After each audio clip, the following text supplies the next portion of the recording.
Hi friends, எல்லாருக்கும் வணக்கம். நான் உங்கள் சதீஷ். இன்றைக்கி பார்த்தீங்கன்னா ஒரு இடத்துக்கு வந்திருக்கோம், புது ஸ்பாட்டு. இன்றைக்கி நாங்கள் ஒரு 3 மீன் பிடிச்சிருப்போம். அந்த வீடியோ நான் போடுறேன். என் வீடியோஸ் நிறைய பேர் பார்க்குறீங்க, ஆனால் யாரும் ஃபாலோ பண்ண மாட்டீங்க, லைக் பண்ண மாட்டீங்க. அட்லீஸ்ட் ஒரு கமெண்ட் ஆச்சு பண்ணுங்க. என்னை ஃபாலோ பண்ணால் தான் நான் போடுற வீடியோலாம் உங்களுக்கு கண்டினியூவாக வரும். வியூஸ் எனக்கு வர மாட்டுது. இப்போ நான் பார்த்தீங்கன்னா புதுசாக இப்போ தான் ஒரு 9 வீடியோ தான் போட்டிருப்பேன், அதிகமாக போட்டதில்லை. நிறைய பேர் பார்க்குறீங்க, லைக் பண்ண மாட்டீங்க. நீங்கள் கமெண்ட் பண்ணால் தான் இன்றைக்கி நீங்கள் என்ன சொல்ல வரீங்க எனக்கு புரியும். இதேமாரி அடுத்த வீடியோ நான் உங்களுக்கு போட்டுகிட்டே இருப்பேன். உங்களுக்கு சுவாரஸ்யமான வீடியோலாம் நான் போடுவேன். ஃபாலோ பண்ணுங்கள். ஃபாலோ யாரும் பண்ண மாட்டீங்க, நான் வீடியோஸ் நிறைய பேர் பார்க்குறீங்க. இந்த ஸ்பாட் பார்த்தீங்கன்னா இதுதான். கட் பண்ணுங்க.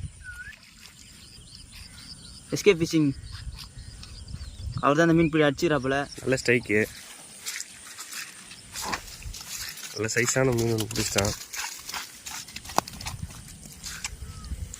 பார்க்கலாம் ஃப்ரெண்ட்ஸ், வாங்க ஃப்ரெண்ட்ஸ், இருக்கிறாங்க ஃப்ரெண்ட்ஸ், பாருங்கள் ஃப்ரெண்ட்ஸ், மஜா சைஸ் ஃப்ரெண்ட்ஸ்.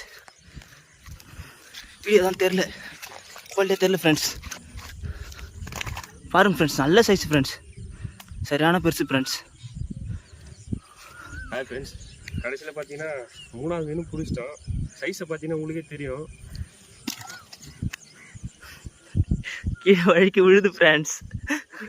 ஃப்ரெண்ட்ஸ் சைஸ் பார்த்தீங்கன்னா உங்களுக்கே தெரியும், 3 கிலோ இருக்கும் ஃப்ரெண்ட்ஸ்.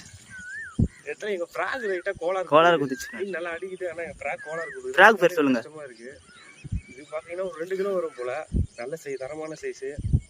இன்னும் லாஸ்ட்டாக ஒரு 2-3 டேக் போட்டு இதோட வீடியோ க்ளோஸ் பண்ணி வீடியோ போகலான்னு இருக்கிறோம். ஃப்ராக் நேம் சொல்லுங்கள். Frock name lizard. இந்த ஃப்ராக் பேர் பார்த்தா லிசார்ட்டு. இது நல்ல ஃப்ராக் தான் போட்டேன். இதில் ஒரு 3 மீன் பிடிச்சேன். நீங்களே பார்த்து